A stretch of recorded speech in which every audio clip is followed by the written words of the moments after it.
General insurance corporation of India ஒரு 110 ஆஃபீஸர்ஸுக்கு officer greater லெவலில் ஒரு ரெக்ரூட்மெண்ட் ப்ராசஸ் விட்டுருந்தாங்க.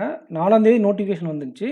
இன்றைக்கி தான் அப்ளை பண்ணுறது லாஸ்ட் டேட்டு. இந்த எக்ஸாம்லாம் யார் வேணும், இந்த ஜாப் வேணும்னு நினைக்கிறவங்க அண்ட் இந்த எக்ஸாம் எழுதி பார்க்கணும்னு நினைக்கிற எல்லா ஆஸ்பெக்ட்டும் இன்றைக்கி தயவு செஞ்சு போய் இந்த வீடியோ பார்த்த உடனே அப்ளை பண்ணிடுங்க. எந்தெந்த கேண்டிடேட், அதாவது எந்தெந்த எஜுகேஷன் குவாலிஃபிகேஷன் இருக்கக்கூடிய கேண்டிடேட் எந்த ஜாப்புக்கு எலிஜிபிள், அண்ட் அது மட்டும் இல்லாமல் எவ்வளோ பர்சன்டேஜ் எடுத்திருக்கணும், எந்த ஆஸ்பிரண்ட்ஸ் இந்த எக்ஸாம் கிராக் பண்ண முடியும், அந்த எல்லா டீட்டெயிலும் பார்க்கலாம் வித் எக்ஸாம் பேட்டர்னோட. வாங்க ஆஸ்பிரண்ட்ஸ் வீடியோக்குள்ள போகலாம். ஸ்ட்ராட்டஜி வீடியோ நான் அப்புறமா தரேன்.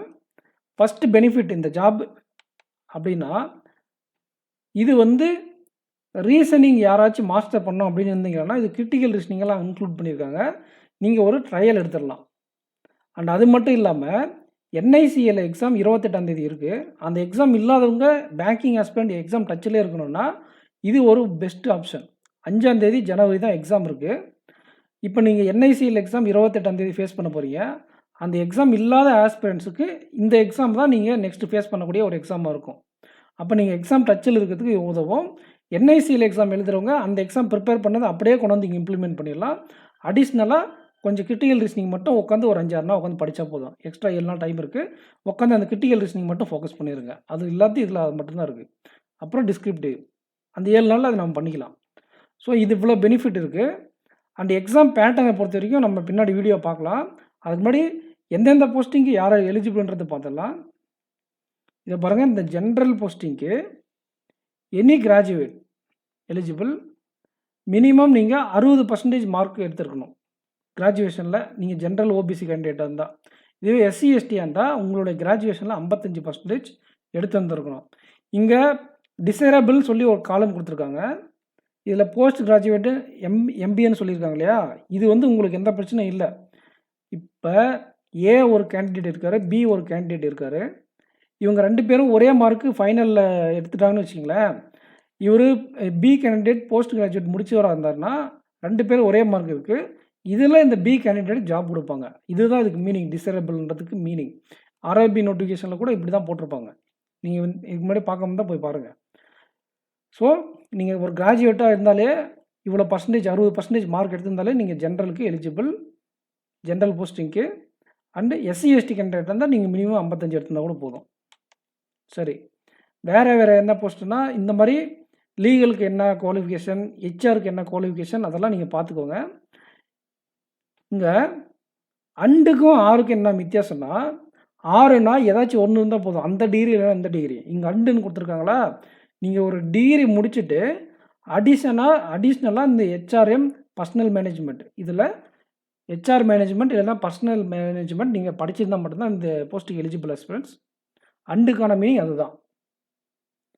இது வந்து லீகலுக்கு வந்து பார் கவுன்சிலில் நீங்கள் டிகிரி முடிச்சிருக்கணும். இந்த இதுக்கு என்ன டிகிரி வேணுமோ அதை கொடுத்துருக்காங்க, நீங்கள் பார்த்துக்கோங்க. இன்ஜினியர்ஸ்க்கு என்னென்ன இன்ஜினியர்ஸ் அதெல்லாம் கொடுத்துருக்காங்க. நீங்கள் ஒரு டைம் அப்படியே ரீட் பண்ணிக்கோங்க. நீங்கள் என்ன இன்ஜினியர் படிச்சிருக்கீங்க, என்னென்ன போஸ்டிங்க்கு என்னென்ன இன்ஜினியரிங் இருக்குது, அதை நீங்கள் பார்த்துக்கோங்க. இது டிசைரபிள் தான். நீங்கள் எம்இ படிச்சிருக்குன்னு அவசியம் இல்லை, பிஇ பிடெக் படிச்சிருந்தா கூட போதும் தான். அந்த டிபார்ட்மெண்ட் அவங்க கொடுத்துருக்காங்க, பார்த்துக்கோங்க. இப்போ அதே மாதிரி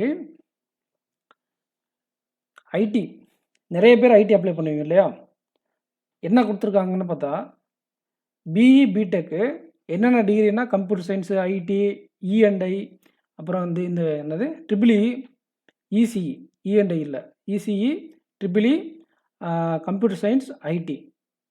ஸோ இந்த கேண்டிடேட்ஸ் எல்லாம் 60% மார்க் எடுத்துருக்கணும். அதே குவாலிஃபிகேஷன் தான். 55% எஸ்சி எஸ்டி இருந்தால் நீங்கள் டிகிரி இல்லை. ஆர், இப்போ புரியுதுங்களா? முன்ன அண்டு சொன்னோம் இல்லையா, எதுக்கு அந்த ஹெச்ஆர் மேனேஜ்மெண்ட்டுக்கு அண்டு சொன்னோம் இல்லையா, இங்கே ஆர் சொல்லியிருக்காங்க. நீங்கள் பிஇ மட்டும்தான் எலிஜிபிள்லாம் கிடையாது. நீங்கள் ஆர்ட்ஸ் காலேஜ் படிச்சுட்டு கூட நீங்கள் கம்ப்யூட்டர் அப்ளிகேஷன், புரியுதுங்களா, கம்ப்யூட்டர் அப்ளிகேஷனில் மாஸ்டர் பண்ணியிருந்தாலும் நீங்கள் எலிஜிபிள். புரியுதுங்களா? அப்படி இல்லைன்னா இந்த கம்ப்யூட்டர் ரிலேட்டடான சப்ஜெக்ட்ஸ் நீங்கள் படிச்சிருப்பீங்க இல்லையா, மாஸ்டர் டிகிரி, எம்எஸ்சி அந்த மாதிரி. இங்கே பாருங்கள், போஸ்ட் கிராஜுவேஷன் அல்லனா எக்ஸ்பீரியன்ஸ் இன் ஐடி அவங்க preferable. Any graduate master in computer application படிச்சிருந்தால் நீங்கள் எலிஜிபிள் ஆஸ்பிரண்ட்ஸ். அண்ட் அதே மாதிரி பிஇ பிடெக் படிச்சிருந்தாலையும் எலிஜிபிள். வெறும் கிராஜுவேட் முடிச்சிருந்தால் எலிஜிபிள் கிடையாது. ஏதோ ஒரு நீங்கள் ஒரு பிஇ முடிச்சுட்டு நீங்கள் எம்சிஏ முடிச்சிருந்தா கூட யூ ஆர் எலிஜிபிள். புரியுதுங்களா? இல்லை பிஇ பிடெக் இந்த ஸ்ட்ரீமில் படிச்சிருந்தா நீங்கள் எலிஜிபிள் ஐடி போஸ்ட்டுக்கு. சரி, நெக்ஸ்ட் ஜாப் போகலாம். இது அக்யூட்டரி, இது டிகிரி இங்கே போட்டிருக்காங்க, பார்த்துக்கோங்க. இங்கே போட்டிருக்காங்க பாருங்கள், ஐஏஎஸ்ஐ. இது எனக்கு தெரியல இது என்னான்ட்டு, நீங்கள் பார்த்துக்கோங்க. இது இந்த டிகிரி முடிச்சிருந்தா இது உங்களுக்கு. இன்சூரன்ஸை பொறுத்த வரைக்கும் 20 போஸ்டிங் இருக்குது. ஒருத்தர் கேட்டார் டவுட்டு, அவருக்காக தான் மெயினாக அந்த வீடியோ. நீங்கள் ஒரு கிராஜுவேஷன் முடிச்சுட்டு should possess post graduate degree in diploma, அதாவது பிஜி டிகிரி அப்படின்னா பிஜி டிப்ளமோ, சாதா டிப்ளமோவில் சரி, போஸ்ட் கிராஜுவேட் டிகிரி அப்படி இல்லைன்னா டிப்ளமோ. எதுலன்னா ஜென்ரல் இன்சூரன்ஸில், இல்லைனா ரிஸ்க் மேனேஜ்மெண்ட்டில், அப்படி இல்லைனா எல்ஐசி லைஃப் இன்சூரன்ஸில், FIII, FCII. இந்த இதில் ஏதாச்சும் நீங்கள் போஸ்ட் கிராஜுவேட் டிகிரியோ இல்லைனா டிப்ளமோ முடிச்சிருந்தீங்கன்னா யூ ஆர் எலிஜிபிள். புரியுதுங்களா? டிகிரியும் முடிச்சிருக்கணும், இதையும் முடிச்சிருக்கணும். இது ரெண்டும் பண்ணியிருந்தால் நீங்கள் இன்சூரன்ஸ் எக்ஸாமுக்கு எலிஜிபிள். இந்த இன்சூரன்ஸ் போஸ்ட்டுக்கு 20.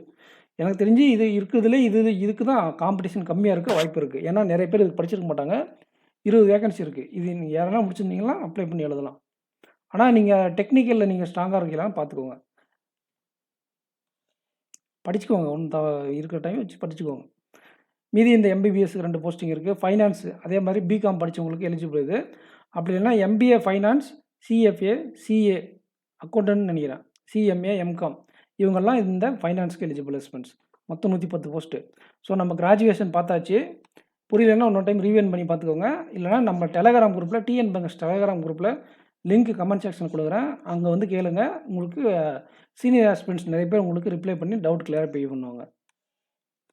வேக்கன்சிஸ் இது வந்து இந்த மெடிக்கல் ஸ்ட்ரீமுக்கு, மெடிக்கல் ஸ்ட்ரீம்ங்கிறவங்களுக்கு இது வேகன்சி, இது அப்ளை பண்ணிக்கோங்க. நம்ம ஜென்ரலுக்காக தான் இந்த வீடியோ மேக் பண்ணியிருக்கோம். மெடிக்கல் பற்றி எனக்கு எதுவும் தெரியாது. இதை பாருங்கள், மினிமம் ஏஜ் குவாலிஃபிகேஷனை பொறுத்த வரைக்கும் மினிமம் 21 இருக்கணும், மேக்ஸிமம் 30 இருக்கணும். இதுவே நீங்கள் ஒரு SC ST கேண்டிடேட்டாக இருந்தால் 35 வயசு வரையும் எழுதலாம், ஓபிசிக்கு 33 வயசு வரையும் எழுதலாம், பிடபிள்யூடியாக இருந்தால் 40 வயசு வரையும் எழுதலாம். அண்டு உங்கள் கேட்டகரிக்கு தகுந்த மாதிரி இங்கே இருக்குது. நீங்கள் இந்த மாதிரி உமன் விடோடுக்கெல்லாம் 9 சிங்கிள் மதர் அந்த மாதிரி ஏதாச்சும் இருக்கா? ஆமாம், woman legally separated from husband அவங்களுக்கு கூட, இல்லைனா ஆனால் ரீமேரிட் ஆகிருக்கக்கூடாது. கல்யாணம் ஆகாமல் ஹஸ்பண்டுக்கு செப்பரேட் ஆனவங்க, டைவர்ஸ் லீகலினா டைவர்ஸ் வாங்கியிருக்கணும். அண்டு விடோடு இந்த மாதிரி இருக்கக்கூடியவங்களுக்கு 9 வருஷம் எக்ஸ்டெண்ட் பண்ணியிருக்காங்க. ஏஜ் லிமிட் பார்த்தாச்சு. Next important data salary. இதை பாருங்கள், எவ்வளோனா 85,000 அதுக்கு சேலரி. சரிங்களா? 85,000 மந்த்லி கிடைக்கும். இது இல்லாமல் இந்த லீஸ் அக்கமடேஷன், நீங்கள் மும்பையில் இருந்தால் 45,000 வரையும் லீஸ் அக்கமடேஷன். இது ரெண்டு சம் பண்ணி பாருங்கள், 1.3 lakh கிட்ட வரும். இது இல்லாமல் நிறையா அலோவன்ஸு, அக்கமடேஷன் நிறையா இருக்கும் பெனிஃபிட்டு. இது மும்பைக்கு 45,000. நீங்கள் எந்த சிட்டியில் பிளேஸ் ஆகிறீங்களோ அந்த சிட்டிக்கு தகுந்த மாதிரி அந்த காசு இருக்கும். பேசிக் பே இதெல்லாம் மற்ற நோட்டிஃபிகேஷனோட தான். இந்த பேசிக் பே, அலோவன்ஸ் அதெல்லாம் சேர்ந்து இவ்வளோ வரும். அது இல்லாமல் ஹவுசிங் அலோவன்ஸ் தனியாக இருக்கும். பெட்ரோல் அலோவன்ஸ் எல்லாம் இந்த சேலரியோட தனியாக கொடுத்துருவாங்க. ஸோ சேலரி ரொம்ப அதிகமாக இருக்குது. நீங்கள் இந்த மாதிரி நிறைய எக்ஸாம், ரெகுலேட்டரி எக்ஸாம் எக்ஸ்பெக்ட் பண்ணலாம். அதனால தான் அந்த எக்ஸாம் எழுதலாம், இதெல்லாம் எழுதி யூஸ் ஆகிருக்கணும். அதனால தான் பிகினர் அப்ளை பண்ணுங்கன்னு சொல்கிறதுக்கு காரணம். செலெக்ஷன் ப்ராசஸை பொறுத்த வரைக்கும் 3 ஸ்டேஜ் இருக்குன்னு நினைக்கிறேன். பாருங்கள், பார்த்துடலாம் தெளிவாக. ஆன்லைன் டெஸ்ட் கண்டிப்பாக இருக்கும், அதோட சேர்ந்து ஜிடியும் இன்டர்வியூ இருக்கும். மெடிக்கல் எக்ஸாமினேஷன் குவாலிஃபைங் நேச்சர் தான், அதுக்கு மார்க் அலோகேட் பண்ண மாட்டாங்க. ஆன்லைன் டெஸ்ட்டு, ஜிடி, இன்டர்வியூ எல்லாம் சேர்ந்து 200 மார்க்கு. ஆன்லைன் டெஸ்ட்டில் 150 மார்க் இருக்குது. இந்த ஜிடி இன்டர்வியூ சேர்ந்து ஒரு 50 மார்க்கு, எல்லாம் சேர்ந்து 200 மார்க்கு. இதுதான் வந்து நமக்கு செலெக்ஷன் ப்ரொசீஜரு. ஜிடி நீங்கள் ஏதாச்சும் கிளியர் பண்ணிங்கன்னா என்கிட்ட குரூப்பில் வந்து கேளுங்க, உங்களுக்கு ஜிடி எப்படி பண்ணணும்னு நான் உங்களுக்கு சொல்கிறேன். எப்படி ஜிடி நடக்கும் அதை பற்றி. எக்ஸாம் சென்டரை பற்றி பார்க்கும்போது, எக்ஸாம் சென்டர் தமிழ்நாட்டில் சென்னை, கோயம்புத்தூர், மதுரை, திருநெல்வேலி இந்த 4 இடத்துல மட்டும் தான் இருக்குது. இது ஒரு டிஸ்அட்வான்டேஜ் தான். வேறு சில இடத்துல இருக்கிறவங்களால போய் எழுத முடியாது. பட் இந்த இடத்துக்கு நீங்கள் போய் அஃபோர்ட் பண்ணி போய் எழுத முடியும்னா இங்கே எக்ஸாம் அப்ளை பண்ணுங்கள் தாராளமாக. ஸோ 4 சென்டர் தான், சென்னை, கோயம்புத்தூர், மதுரை, திருநெல்வேலி. முக்கியமான பார்ட்டு. இதுதான் வந்து பார்த்தீங்கன்னா எக்ஸாம் பேட்டர்ன். எக்ஸாம் பேட்டர்ன் இருக்குது, எங்கள் செக்ஷனல் டைமிங்கே இல்லையே அப்படின்னு கேட்டிங்கன்னா, டைமிங் வந்து செக்ஷனல் டைமிங் இல்லைன்னு ஒரு டவுட் வரும். நிறைய பேருக்கு என்ன டவுட் வரும்னா, டைமிங்கே இல்லை எப்படி நம்ம தெரியுது, செக்ஷனல் டைமிங் இருக்குமா? இந்த மாதிரி நிறைய டவுட் இருக்கு இல்லையா? செக்ஷனல் டைமிங் தான். பட் ஆனால் பார்ட் வைஸாக கொடுத்துட்டாங்க. Part A, part B, part சின்னு. பார்ட் ஏக்கு 1/2 அன் ஹவர், பார்ட் பிக்கு 1 ஹவர், பார்ட் சிக்கு 1 ஹவர். ஸோ மொத்தம் 150 நிமிஷம். 3 ஹவர் 2.5 ஹவர்ஸு 150 நிமிஷம் எக்ஸாம் இருக்கும். இது வந்து பார்த்தீங்கன்னா ஜென்ரல் ஸ்ட்ரீமுக்கு. இதில் பாருங்கள், கிரிட்டிக்கல் ரீசனிங் அதிகமாக கேட்குறாங்க. 40 கொஸ்டின், அரை மணி நேரம் கிரிட்டிக்கல் ரீசனிங் மட்டுமே அட்டன் பண்ணிட்டு வரீங்க. அப்புறம் பார்ட் பியில் நம்ம பேங்கிங் சிலபஸ் சேர்ந்து பூரா நம்ம பார்ட் பியில் கொடுத்து வச்சுருக்காங்க. ரீசனிங்கில் 20 மார்க்கு, இங்கிலீஷ்க்கு 25 மார்க்கு, ஜென்ரல் அவேர்னஸ்க்கு 20, ஆப்டியும் கம்ப்யூட்டரும் சேர்ந்து 15 மார்க்கு. கம்ப்யூட்டர் லிட்ரஸி வேறு, கம்ப்யூட்டர் ஆப்டிடியூடு வேறு. நம்ம பிஓ மெயின்ஸில் கேட்பீங்களா கம்ப்யூட்டர் ஆப்டிடியூடு, அதனால் இந்த input output step based alphanumeric series. Computer லிட்ரேச்சர்னா கம்ப்யூட்டர் எக்ஸாம், கம்ப்யூட்டர் கேட்பாங்க. ஆப்டியும் கம்ப்யூட்டரும் சேர்ந்து 15 மார்க்கு, இங்கிலீஷுக்கு 25 மார்க்கு, ஜென்ரல் அவேர்னஸ்க்கு 20 மார்க்கு, அண்டு ரீசனிங்க்கு 20 மார்க்கு. ஸோ இதுதான் மார்க்ஸ் ஸ்பிட் ஆஃப் ஃப்ரெண்ட்ஸ். நம்ம பேங்கிங் சிலபஸில், எஸ்எஸ்சி சிலபஸில் நீங்கள் படித்த பேட்டர்னில் இருக்கக்கூடிய சிலபஸ் இதுதான். அது இல்லாமல் கிரிட்டிக்கல் ரீசனிங் நம்ம படித்த சிலபஸ் தான். தென் இது வந்து எஸ்ஏ ப்ரீசியஸ் காம்ப்ரிஹென்ஷன். இது வந்து நான் தனியாக உங்களுக்கு வீடியோ மேக் பண்ணுறேன், நீங்கள் அப்ளை பண்ணிவிடுங்க. இது என்ன இல்லை, டிஸ்கிரிப்டிவ் தான். இது டிஸ்கிரிப்டிவாக இது பிரித்து கொடுத்துருக்காங்க. எஸ்ஏ ரைட்டிங் எழுதணும், ப்ரீசியஸ் எழுதணும், காம்ப்ரிஹெண்ட் பண்ணணும். இது ரெண்டும் அவங்க ஒரு பேராகிராஃப் கொடுத்துருவாங்க, அதுலேருந்து நம்ம எடுத்து எழுதணும். நாமளே எஸ்ஏன்றது நாம்ளே யோசித்து எழுதுறது. ப்ரீசியஸ் காம்ப்ரிஹென்ஷன்லாம் அவங்க ஒரு பேராகிராஃப் கொடுத்துருவாங்க, அதுலேருந்து நாம் ஒரு இன்ட்ஸ் எடுத்து சம்மரி பண்ணுற மாதிரி இருக்கும். அது நான் வீடியோ செப்பரேட்டாக ஃபியூச்சரில் கொடுக்குறேன். எக்ஸாம் அப்ளை பண்ணுறவங்க அப்ளை பண்ணிவிட்டு நீங்கள் ப்ரிப்ரேஷனை ஸ்டார்ட் பண்ணிடுங்க. இந்த பார்ட் 3 வந்து நம்ம பார்த்துக்கலாம். நான் சொல்கிறேன் எப்படி அது இருக்கும் அப்படின்றத, அதுக்கு தகுந்த மாதிரி நீங்கள் ப்ராக்டிஸ் பண்ணிக்கோங்க. ஸ்பெஷலிஸ்ட்டுக்கு இப்போ ஸ்பெஷலிஸ்ட்டுன்னு பார்த்தீங்கன்னா,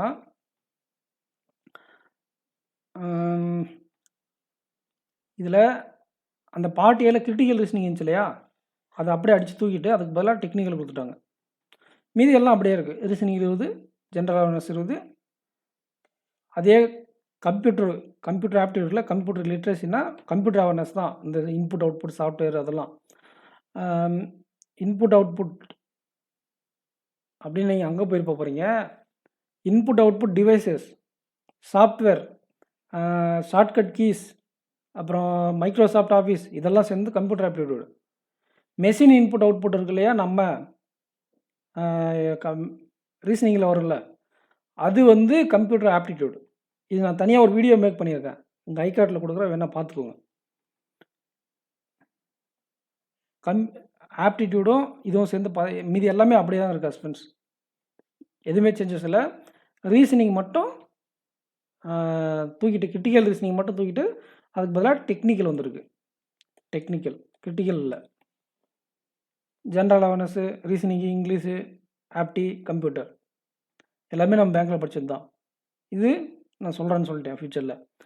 அண்ட் முக்கியமான விஷயம் என்னன்னு பார்த்தீங்கன்னா, 60% இந்த எக்ஸாமில் நீங்கள் எல்லா செக்ஷனில் 60% எடுக்கணுமா. Minimum qualifying mark in online test வந்து மொத்தம் ஓவரால் டோட்டல் வருது இல்லையா, அதில் 60% எடுக்கணும். ஓவரால் செலெக்ஷன் ப்ராசஸ் இருக்கு இல்லையா, அதுலேயும் 60% எடுக்கணும். இன்டர்வியூ இருக்கு இல்லையா, இன்டர்வியூ இந்த எக்ஸாம்லேயும் 60% எடுக்கணும். 6, 15, 90 மார்க் எடுக்கணும். அப்படின்னா எக்ஸாம் டஃப்பாக இருக்க வாய்ப்பே கிடையாது, அப்ரோச்சபிளாக தான் இருக்கும் எக்ஸாம். ஓவராலாக 90 எடுக்கணும். அது இல்லாமல் இன்டர்வியூ இதுவும் சேர்ந்து 200 மார்க் வருது இல்லையா, அதுலேயும் சேர்ந்து 60% மார்க் எடுக்கணும். அப்போ 120 மார்க் எடுக்கணும். 200 2 12 120 மார்க் எடுக்கணும். இன்டர்வியூவில் ஜிடியிலும் சேர்ந்து 30 மார்க் எடுக்கணும் 50க்கு. இதில் 90 எடுக்கணும் மினிமம். அப்படி இருந்தால் நீங்கள் ஒரு வேலை கிடைச்சோம்னா கிடையாது, மினிமம் அவ்வளோ எடுக்கணும் அப்படின்றாங்க. இப்போ 20 வேக்கன்சி அவங்க அலகேட் பண்ணியிருக்காங்களா ஜென்ரலுக்கு. இதில் ஒரு 28 பேர் இருக்காங்கன்னு வச்சுக்கிங்களேன். 28 பேர் செலக்ட் ஆகிருக்காங்கன்னா, ஒரு கேண்டிடேட் வந்து ஓவராலில் ஓவரால் அதிகமாக இருக்காங்க. ஆனால் இன்டர்வியூவில் இந்த கட் ஆஃப் மீட் பண்ணல அப்படிங்கும்போதும், இல்லை இன்டர்வியூவில் கட் ஆஃப் மீட் பண்ணிட்டாங்க. இன்டர்வியூவில் அதிகமான மார்க் வந்துச்சு. ரிட்டன் எக்ஸாமில் அந்த கட் ஆஃப் மீட் பண்ணலனாலும், எங்கே நீங்கள் 60% மீட் பண்ணாலும் உங்களுக்கு ரிஸ்க் தான். ஸோ எங்கெங்கே நீங்கள் எக்ஸாம் ஃபேஸ் பண்ணுறீங்களோ, மார்க் அலோகேட் பண்ணுறாங்களோ, அங்கெல்லாம் 60% எடுக்கணும்னு மென்ஷன் பண்ணியிருக்காங்க. அவ்வளோதான் ஃப்ரெண்ட்ஸ். இது வந்து கட் ஆஃப் கிடையாது. மினிமம் நீங்கள் அவ்வளோ மார்க் எடுக்கணும் பாஸ் பண்ணணும்னா அப்படின்னு சொல்லியிருக்காங்க. சரி. எப்பயும் நிறைய இடத்துல மினிமம் குவாலிஃபையிங் மார்க்கை வந்து கட் ஆஃப்னு வச்சுக்கிறாங்க. அது அப்படி கிடையாது. கட் ஆஃப் வேறு, மினிமம் குவாலிஃபையிங் மார்க் வேறு. இந்த டைமிங் நான் சொன்னேன் இல்லையா, 150 நிமிஷம் மொத்தம் 2.5 மணி நேரம். அந்த பார்ட்டியே நீங்கள் ஸ்பெஷலிஸ்ட் இருந்தால் ஜென்ரல் உங்களுடைய நாலேஜ் என்னது டெக்னிக்கல் நாலேஜுக்கும், இதுவே நீங்கள் ஜென்ரலுக்கு கிரிட்டிக்கல் லிஸ்னிங்கு, அதாவது எஸ்ஓ போஸ்டிங்க்கு டெக்னிக்கல் நாலேஜ். இது வந்து இந்த பார்ட் பி, பார்ட் சி. இது பார்ட் சின்றது டிஸ்கிரிப்டிவ், பார்ட் பின்றது அந்த எல்லா சப்ஜெக்டும் சேர்ந்து ஆப்டிவ் லிஸ்னிங், இங்கிலீஷு, ஜிகே. ஸோ இந்த டைம் அலோகேஷன் பார்த்தாச்சு. ஐடி ப்ரூஃப் என்னென்ன எடுத்துகிட்டு போகணுன்னு பார்த்தீங்களன்னா, இதை நல்லா பார்த்துக்கோங்க. எல்எல்ஆர் போட்டிருப்பீங்களா லைசன்ஸுக்கு, அது வந்து எலிஜிபிள் கிடையாது. ரேஷன் கார்டும் வந்து ஐடென்டி ப்ரூஃபாக கன்சிடர் பண்ணிக்க மாட்டாங்க. இந்த இடத்துல இருக்க பாருங்கள், இதுலேருந்து இதுவரையும் என்னென்ன இருக்கோ அதெல்லாம் உங்களுக்கு ஐடென்டி ப்ரூஃப் தான். இந்த பேராகிராஃபை நீங்கள் நோட்டிஃபிகேஷன் எடுத்து படிச்சுக்கோங்க. இதில் எது இருக்கோ அதெல்லாம் ஐடி ப்ரூஃப் தான். ஒரு சில இடத்துல ஆதாரே வேணான்னு சொல்கிறாங்க. அது நம்ம கையில் இல்லை. அது ஏதோ 3 மாதம் தான் ஆதார் எலிஜிபிள் அப்படின்னு ஒருத்தருங்க சொல்லியிருந்தாங்க. ஒசூர் எக்ஸாமில் சென்டரில் கேட்கும்போது அப்படி சொன்னாங்க. ஆனால் அலோவ் பண்ணிட்டாங்க. எனக்கு இல்லை, வேறு ஒருத்தவங்களுக்கு. ஆதாரில் 3 மாதம் தான் வேலிடிட்டி, நீங்கள் ஒரிஜினல் வாங்கி வச்சுக்கோன்னு சொல்லியிருந்தாங்க. பெஸ்ட்டு பேன் கார்டு, பாஸ்போர்ட், இந்த மாதிரி பேன் கார்டு அப்படி இல்லைன்னா ஆதார் கார்டு ஒரிஜினலு, ஓட்டர் கார்டில் கூட எனக்கு இனிஷியல் இல்லைன்ட்டு இந்தியன் பேங்க் எல்பிஓவில் பிரச்சனை பண்ணிட்டாங்க. பாஸ்புக் வித் ஃபோட்டோகிராஃபு, அப்புறம் driving licence, PAN card, driving licence, original Aadhaar card, அதெல்லாம் கொஞ்சம் சேஃபான ஆப்ஷன். அது பண்ணிக்கோங்க, ரெடி பண்ணிக்கோங்க. ஒரிஜினலாக ரெடி பண்ணி வச்சுக்கோங்க. அப்புறம் நேமும் நீங்கள் அப்ளிகேஷனில் போடுற நேமும் ஆதார் ஐடென்டி ப்ரூஃபில் இருக்கிற நேமும் சேமாக இருக்கணும். அதையும் நீங்கள் பார்த்துக்கோங்க. நீங்கள் அப்ளிகேஷனுக்கு போடக்கூடிய போட்டாவே நீங்கள் எடுத்துகிட்டு போங்க. வேறு போட்டோ வந்து எக்ஸாம் ஹாலில் ஆல் டிக்கெட் ஓட்டிகிட்டு போகக்கூடாது. அதையும் பார்த்துக்கோங்க. இன்டர்வியூ, இந்த இன்டர்வியூ பற்றி போட்டிருக்காங்க. இதெல்லாம் நம்ம எக்ஸாம் முடிச்சுட்டு வந்து பேசிக்கலாம் ஃப்ரெண்ட்ஸ். இன்டர்வியூ, ஜிடி எல்லாம் எப்படி இருக்குன்னு போட்டிருக்காங்க. மீதெல்லாம் நமக்கு தெரிஞ்ச டேட்டா தான். ஸோ ஃப்ரெண்ட்ஸ், இந்த எக்ஸாமுக்கு இன்னும் கொஞ்ச நாள் தான் இருக்குது. ஜனவரி 5ஆம் தேதி எக்ஸாம் இருக்குது. ஸோ அப்ளை பண்ணி நீங்கள் ஒரு எக்ஸ்பீரியன்ஸ் வேணும் கெயின் பண்ணுன்றவங்க தாராளமாக எழுதுங்க. நல்லா சீனியர் ஆஸ்பிரண்ட்டாக இருந்தால் உங்களுக்கு கிளியர் பண்ண கூட வாய்ப்பு இருக்குது. எஸ்ஓ எக்ஸாம் அப்ளை பண்ணுறவங்களுக்கும் கிளியர் பண்ண நிறைய வாய்ப்புகள் இருக்குது. நீங்கள் வந்து பார்த்தீங்கன்னா ரெகுலராக ப்ராக்டிஸ் மட்டும் பண்ணுங்கள். எக்ஸாம் அப்ளிகேஷன் போடுறதை பற்றி நீங்கள் யோசிக்காதீங்க. So thank you aspirants. இந்த வீடியோக்கு லைக் பண்ணிக்கோங்க. நெக்ஸ்ட் வீடியோவில் மீட் பண்ணலாம். தேங்க்யூ. நம்ம ப்ரிலிம்ஸ் சேனலை சப்ஸ்கிரைப் பண்ணிக்கோங்க.